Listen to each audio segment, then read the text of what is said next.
जी हाँ, नमस्कार। और मैं अरुण कुमार आ गया फिर से एक नए टॉपिक के ऊपर चर्चा करने, किस्सा कहानी चैनल के जरिए। टॉपिक का नाम है अनसोची उम्र। अनसोची उम्र वो होता है जिस उम्र में लड़का हो या लड़की, उसको भविष्य का किसी भी तरह का सोच समझ नहीं होता है, उससे कहते हैं अनसोची उम्र। आप लोगों से अनुरोध है, जो किस्सा कहानी चैनल को लाइक करें, सब्सक्राइब करें, कमेंट करें और ज्यादा से ज्यादा अपने दोस्तों में शेयर करें। सबसे पहले जो है सबको नमस्कार करना चाहता हूं, या राधे राधे बोलना चाहता हूं। आप लोग भी भगवान का नाम ले। शुरू करते हैं टॉपिक अनसोची उम्र। आपने देखा होगा कि इंसान का उम्र का पड़ाव जो है 4 तरीके से बीतता है। एक कहा जाता है बचपन, दूसरा जवानी, और तीसरा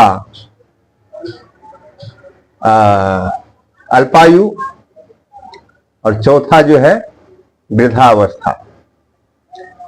तो अनसोची उम्र जो होता है,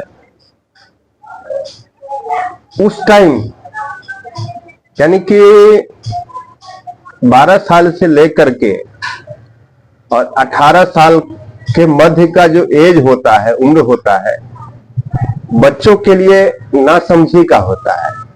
यानी उसके अंदर में किसी भी तरह का सोच और समझदारी नहीं होती है। तो वहां पर मेरा अनुभव ये कहता है कि वहां पर पेरेंट्स को चाहिए, यानी कि बच्चे का जो गार्जियन है, उसके मम्मी हो, पापा हो, दादा हो, दादी हो, चाचा चाची, कोई भी हो, उसको हर मोड़ पर एक दोस्त के भांति समझाना चाहिए। हर चीज के लिए उसको नॉलेज देना चाहिए। सही क्या है, गलत क्या है। ये बात जाहिर सी है कि उस उम्र में एक बार 2 बार कहने से उसे समझ में नहीं आता, लेकिन जब आप उसे लगातार समझाते हैं तो एक न एक दिन समझ में आ जाता है कि क्या पता यही सही हो जो हमारे पेरेंट्स कह रहे हो। और उस दरमियान में उसके साथ जरूरत पड़ने पर थोड़ा सा आक्रोशित भी होना चाहिए। आक्रोश का मतलब यह है कि उसको समझ में आए। उतना भी आक्रोशित नहीं होना चाहिए कि वो हमसे नफरत ही करने लगे, क्योंकि वो उम्र जो होता है वो एक अनसोची होता है, उसमें कोई सोच और समझ नहीं होती है।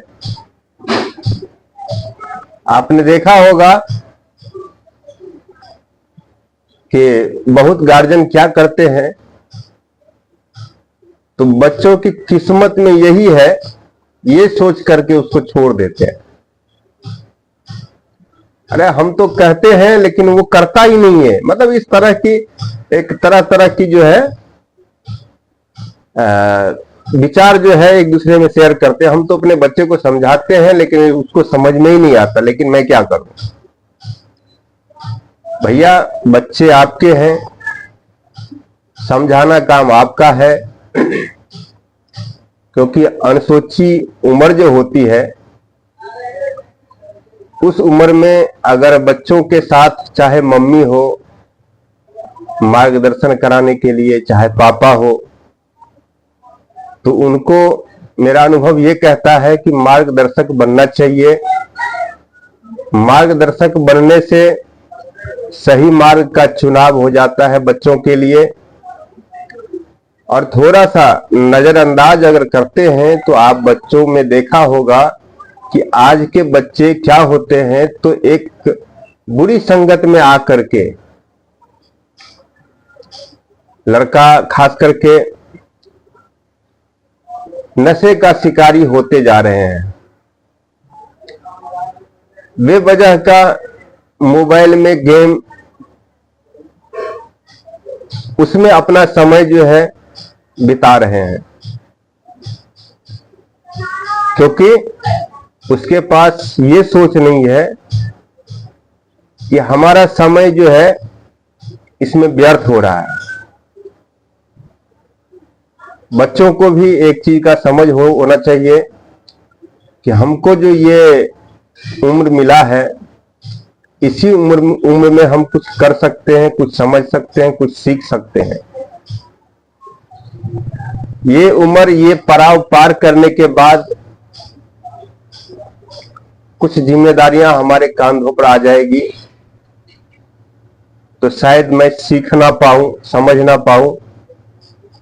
इसलिए बच्चों को भी एक सीखने की ललक होना चाहिए कि हमारे पेरेंट्स, हमारे गार्जियन, हमारे मम्मी, चाचा, पापा, दादा, जो भी हमारे गार्जियन हैं, वो जो समझा रहे हैं उसको हमें समझना चाहिए, उसको फॉलो करना चाहिए, क्योंकि वहीं से बच्चों के लिए एक रास्ते तैयार हो जाते हैं। 12 साल समथिंग के बाद जो है, वहां से बच्चों में एक रास्ता, एक भविष्य का रास्ता जो है बनना शुरू हो जाता है। तो मैं जो है पेरेंट्स लोगों से भी एक गुजारिश करना चाहता हूं कि अनसोची उम्र जो होता है, ये एक कच्चा मिट्टी की तरह होता है। उसको सही तरीके से ढालना सीखिए, सही तरीके से उसमें आकार प्रकार देना सीखिए। ये हमारा जो है आप लोगों से विनती है। और सदा ही गुस्से का इस्तेमाल मत कीजिए,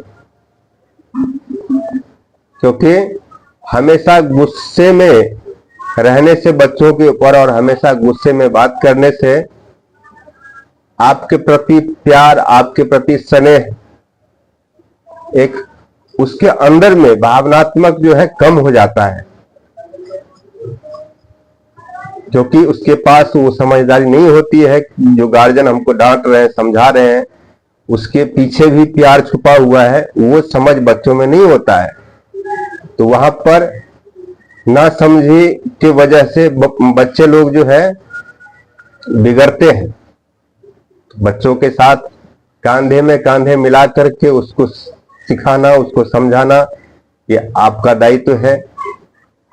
हम फिर एक नए कहानी के साथ, एक नए टॉपिक के साथ आप लोगों के बीच में फिर से उपस्थित होंगे। अगला नया कहानी रहेगा। आप लोगों से अनुरोध है कि मेरे चैनल को लाइक करें, कमेंट करें, सब्सक्राइब करें और अपनों में शेयर करें। यही आप लोगों का मेरे लिए प्यार रहेगा। फिर मिलते हैं अगले वीडियो में। जय हिंद।